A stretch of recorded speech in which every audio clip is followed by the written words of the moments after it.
श्री शिवाय नमस्तुभ्यम दोस्तों। हर हर महादेव, जय महाकाल। मैं प्रतिभा शर्मा एक बार फिर से स्वागत करती हूँ आप सबका मेरे YouTube चैनल पर। दोस्तों, YouTube चैनल पर मैं बहुत सारी जानकारियाँ, बहुत सारे उपाय जो है आप सबके साथ शेयर करती हूँ हमेशा ही। और आज का वीडियो भी कुछ इसी तरह से है, जिसमें मार्गशीर्ष माह की पूर्णिमा यानी कि आज रविवार के दिन जो है मार्गशीर्ष माह की पूर्णिमा का दिन है। इस दिन आपको कुछ छोटे छोटे से उपाय अगर कर लेने हैं तो आपको बहुत ही ज़्यादा लाभ प्राप्त होने वाला है दोस्तों। जी हाँ, रविवार के दिन पड़ने वाली इस मार्गशीर्ष पूर्णिमा का बहुत ही ज़्यादा महत्व हो जाता है। अगर आप भी चाहते हैं कि आपके घर में माँ लक्ष्मी का वास हो, माँ लक्ष्मी की कृपा आपके ऊपर बनी रहे, या आपका कहीं पर धन रुका हुआ है, किसी भी तरह से आपका धन आ नहीं रहा है, धन की किसी भी प्रकार की कोई समस्या आपके जीवन में आपको देखने को मिलती है, तो दोस्तों इस पूर्णिमा के दिन आपको ये छोटा सा उपाय जरूर करना चाहिए। इससे माँ लक्ष्मी की कृपा आपके ऊपर बनी रहेगी, आपके घर पर, आपके परिवार पर माँ लक्ष्मी का आशीर्वाद सदैव रहेगा। करना क्या है, आपने लेना है दोस्तों, क्योंकि माँ लक्ष्मी के लिए हम इस उपाय को कर रहे हैं पूर्णिमा के दिन, तो आपने लेना है एक कमल गट्टा। सिर्फ और सिर्फ एक कमल गट्टे के प्रयोग से इस उपाय को करेंगे। तो लेना है आपने एक कमल गट्टा, साथ ही साथ लेना है बेलपत्र। बहुत ही सुंदर सा, बहुत ही प्यारा सा बेलपत्र हम इसमें उपयोग करने वाले हैं।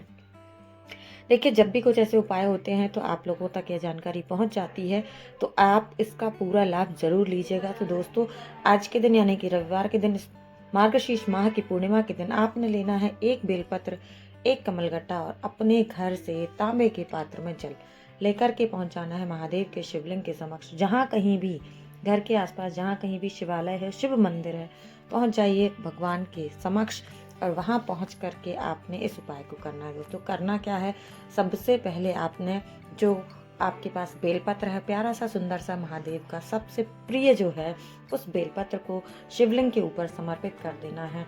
और शिवलिंग के ऊपर समर्पित करने के बाद जो आपके पास एक कमल गट्टा है, उस कमल गट्टे को बेलपत्र के ऊपर समर्पित करेंगे।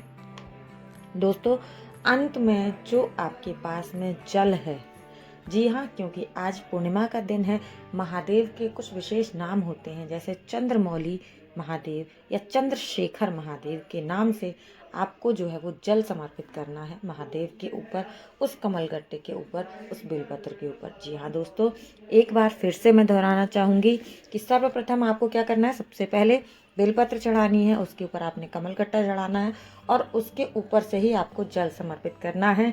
नाम जो है महादेव का वो ध्यान रखिएगा, चंद्रमौली महादेव या चंद्रेश्वर महादेव के नाम का स्मरण करते हुए इस जल को आपको चढ़ाना है। साथ ही दोस्तों, जो बहता हुआ जल जलाधारी से नीचे की तरफ जा रहा है, थोड़ा सा जल आपको रोक करके अपने घर लेकर के आना है।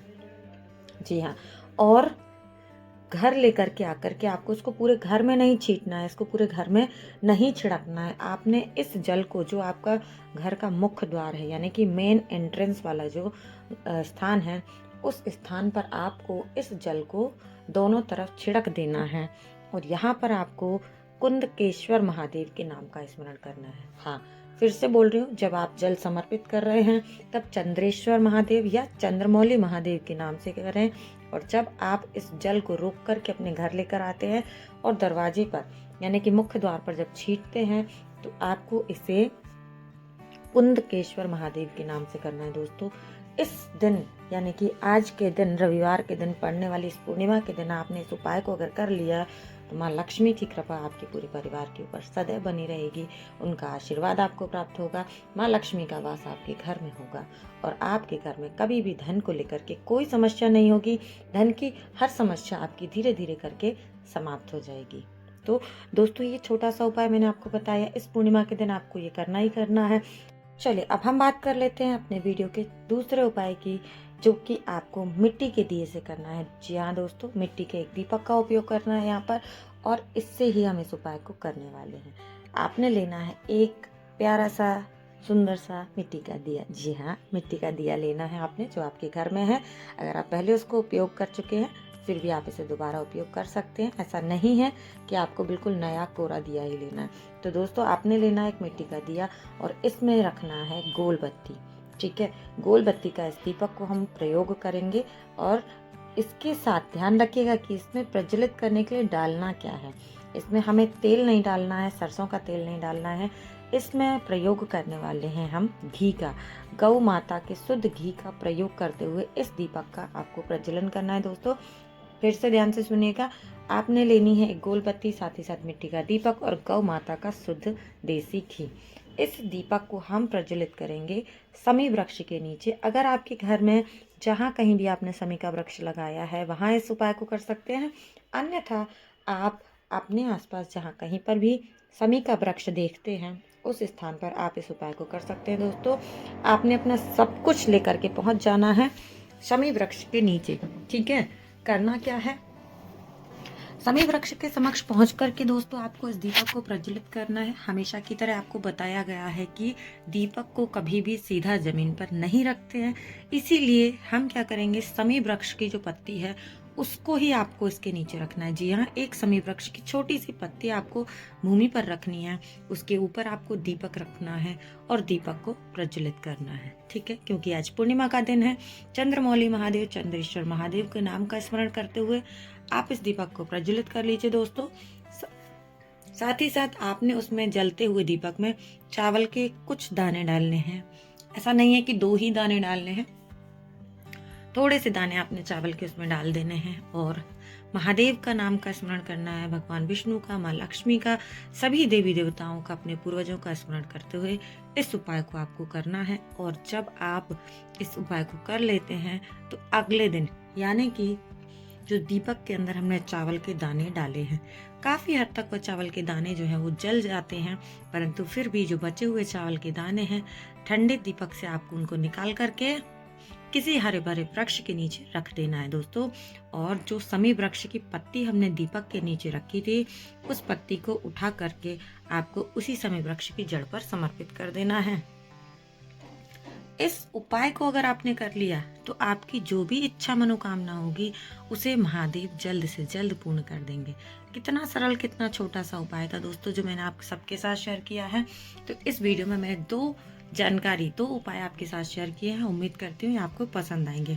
साथ ही हमेशा की तरह मैं ये बताना चाहूंगी कि जो दीपक आप जलाते हैं प्रतिदिन, उनका भी नियम बनाए रखें और पूर्णिमा के दिन आपको इनका 2 गुना लाभ मिलता है। यानी कि पहला दीपक आपको जलाना है अपने भगवान के समक्ष, दूसरा दीपक अपने घर के मटके के पास में, यानी कि जो भी परिंदा पानी का स्थान है जो कि पूर्वजों के लिए होता है, वहां दीपक जलाना ना भूलें। साथ ही साथ तुलसी, समी वृक्ष या बेलपत्र जो भी आपके घर में है, इन सभी वृक्षों के नीचे एक दीपक को जरूर जलाना चाहिए। पूर्णिमा के दिन आप अगर ये काम करते हैं तो चंद्रमौली महादेव, चंद्रेश्वर महादेव के नाम का स्मरण कीजिए, चंद्रदेव के दर्शन का लाभ लीजिए। साथ ही साथ आप एक जो है वो आज के दिन अगर खीर बनाते हैं तो खीर का भोग जो है वो भगवान को जरूर समर्पित कीजिएगा। तुलसी दल डालिएगा उसमें ताकि भगवान इसका ग्रहण कर सकें। और इस तरह जब आप सब काम करते हैं तो आपको कैसे भगवान का आशीर्वाद प्राप्त नहीं होगा। उस खीर का जो आपने भोग लगाया है, आप इसका प्रसाद पूरे परिवार को खिलाइएगा। पूर्णिमा के दिन बहुत सारे घरों में सत्यनारायण की कथा करने का प्रावधान भी है, जो कि हर महीने पूर्णिमा पर कथा करते हैं सत्यनारायण भगवान की। तो अगर आप भी ऐसा कुछ करना चाहते हैं तो इस मार्गशीर्ष माह की पूर्णिमा के दिन आप ये सब कुछ कर सकते हैं।